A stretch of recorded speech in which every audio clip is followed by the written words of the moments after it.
untuk relevant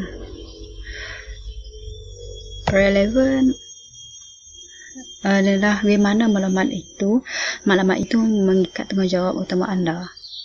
Bagaimana ia sejajar dengan objektif. Adakah apa yang anda lakukan itu adalah realistik dengan objektif anda? Adakah benda itu selari? Dan bagaimana maklumat tersebut dapat menentukan tanggungjawab utama anda dalam mencapai maklumat yang telah anda setkan?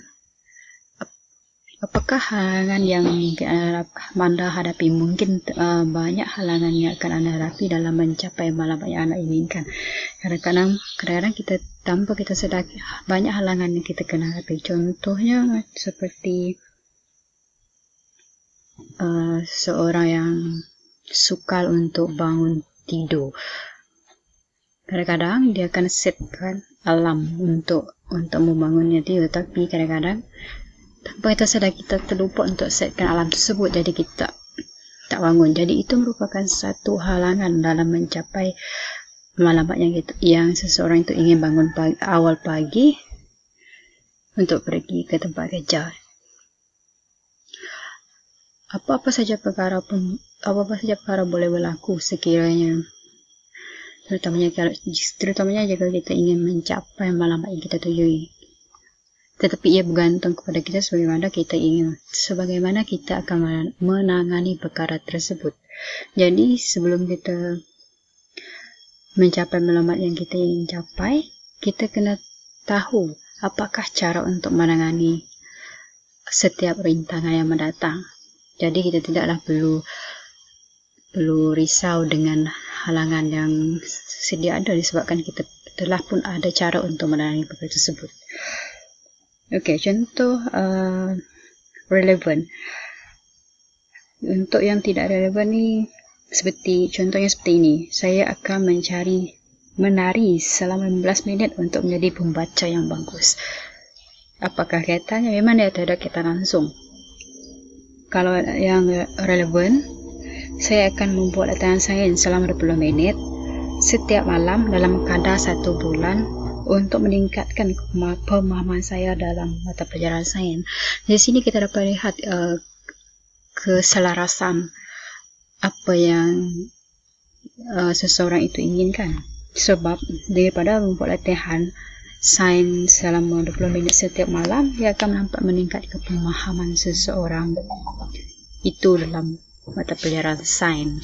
Itu yang perkara yang kena sejajar dilakukan.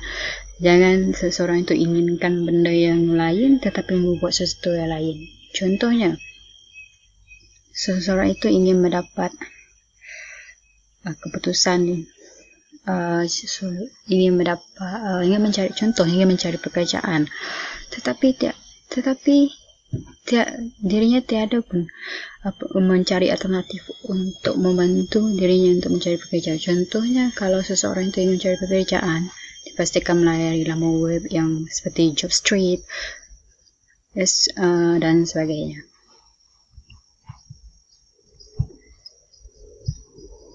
Okey, untuk yang seterusnya,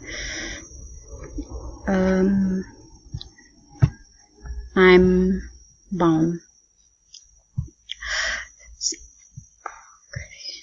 Time bound ni, seseorang itu akan menetapkan satu atau lebih tarikh sasaran untuk membimbing maklumat anda untuk bekerja dan tepat pada masanya. Seseorang itu akan menetapkan tarikh sampai bila di mana dia ingin melihat ke perkembangan maklumat dia, ataupun dia menetapkan tarikh di mana ia perlu melihat keputusan dari maklumat yang dia inginkan itu. Contohnya, berapa tarikh akhir anda untuk mencapai maklumat. Di tarikh yang telah pun ditetapkan itu, dia memang telah pun mencapai maklumat yang dia inginkan. So, berapa banyak masa setiap hari, minggu, bulan yang akan berikan untuk mencapai tujuan ini. Berapa banyak masa yang dia perlukan untuk mencapai tujuan tersebut. Okey, untuk contoh di sini, saya ingin belajar sains, tapi dia tak ada letak pun sampai bila dia nak belajar sains. Tapi untuk yang ada tentukan masa seperti ini, saya ingin belajar autonomi pada 23 Julai 2020. Jadi dia memang dah letakkan apa yang dia nak belajar, sampai bila tarikh tersebut, sampai bila dia nak belajar. Okey, contoh untuk yang seterusnya. Untuk seorang contoh ini untuk seorang pekerja yang mungkin merasa tertekan ataupun sebagainya. Contoh untuk jadi dia menggunakan smart untuk mengurangkan lagi tekanan yang dihadapi. Sebab di sini dia punya alamat adalah untuk mengurangkan kadar stres ataupun kadar tekanan yang dia hadapi. Untuk spesifik, saya akan mengurangkan tekanan dengan meningkatkan kadar corak tidur saya. Jadi saya tidur sebanyak 7 jam setiap malam dalam 3 bulan. Okay, untuk measurable, saya akan merekod berapa kali saya yoga. Kedua, saya akan merekodkan apakah yang saya rasa selepas yoga. Dan ketiga, saya akan merekodkan berapa kerap saya tidur dalam sehari. Okay, untuk attainable, saya akan melakukan latihan yoga dan saya memerlukan instructor. Contohnya, dia memerlukan seseorang yang profesional dalam membimbing dia untuk mencapai membimbing dia dalam menjalani latihan yoga. Untuk relevan, dia merasa bermotivasi untuk melakukan itu dan dia mempunyai sumber dan juga 7 jam punyai perasaan 7 jam dalam keadaan yang mencabar, tetapi dia mampu mencapai apa yang dia inginkan. Dan untuk time bound, saya boleh memberi komitmen sebanyak 15 minit setiap pagi dan petang untuk meluangkan masa untuk yoga. Dan seterusnya, saya ingin mencapai kadar tidur, corak tidur sebanyak dalam masa 3 jam. Dia sepertilah daripada yoga. Contohnya, daripada kita mengikuti yoga, kita kan mampu untuk mengurangkan lagi tekanan yang kita ada. Kadang-kadang daripada kita letih, kita akan letih melakukan yoga di malam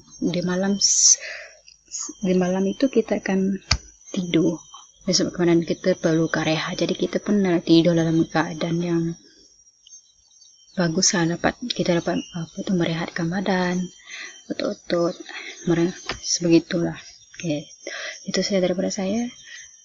Dan dari video ini juga saya ingin mengingatkan bahawa terdapat soalan di Google Form yang anda perlu jawab berdasarkan video yang telah saya berikan ini. Di sini ada link video yang kan